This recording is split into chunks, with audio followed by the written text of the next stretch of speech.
माली मामलात 2 सुनन इब्न माजा नंबर 2146 में मौजूद एक हदीस में हुजूर नबी अकरम सल्लल्लाहु अलैहि वसल्लम ने तंबी की है कि ताजिरों को क़ियामत के दिन फासिकों के तौर पर उठाया जाएगा सिवाय इन लोगों के जो अल्लाह ताला से डरते हैं, नेक अमल करते हैं और बोलते हैं सच्चाई। इस हदीस का इतलाक उन तमाम लोगों पर होता है जो तिजारती लेन देन में हिस्सा लेते हैं।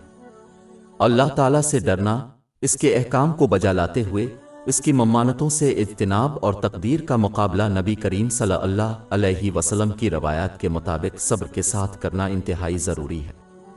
इसमें इस्लाम की तालीमात के मुताबिक दूसरों के साथ हसन सलूक करना भी शामिल है।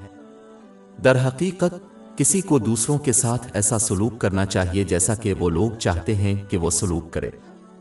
कारोबारी लेन देन के सिलसिले में एक मुसलमान को चाहिए कि वो अपनी बात में ईमानदार हो और उस लेन देन की तमाम तफसीलात इसमें शामिल तमाम लोगों को बताए। सही बुखारी नंबर 2079 में मौजूद एक हदीस में तंबी की गई है कि जब मुसलमान माली लेन देन में चीज़ों को छुपाते हैं जैसे कि अपने सामान में खराबी, तो ये नेमतों में नुकसान का बाइस बनती है। रास्तबाजी से काम लेने में दूसरों को सामान की ज़रूरत से ज़्यादा अदायगी करके धोखा देने से गुरेज करना शामिल है। एक मुसलमान को सिर्फ दूसरों के साथ वही सलूक करना चाहिए जिस तरह वो चाहते हैं कि वो ईमानदारी और पूरे इंकिशाफ के साथ मानी खेज सलूक करे। जिस तरह एक मुसलमान माली मामलात में बुरा सलूक करना पसंद नहीं करेगा, इसी तरह वो दूसरों के साथ बुरा सलूक ना करे। नेक अमल करने में इस्लाम और ज़मीन के कानून में ज़ेर बहस गैर कानूनी तरीक़ों से बचना शामिल है। अगर कोई अपने मुल्क के कारोबारी कवानीन से खुश नहीं है तो उसे वहाँ कारोबार नहीं करना चाहिए। इसके अलावा नेक अमल करने में ये भी शामिल है कि किसी की कारोबारी कामयाबी को अल्लाह ताला की रज़ा के लिए इस्तेमाल किया जाए। ये यकीनी बनाएगा कि उनका कारोबार और दौलत दोनों जहानों में उनके लिए सुकून और सुकून का ज़रिया बन जाए। बाब 16 अल-नहल आयत 97।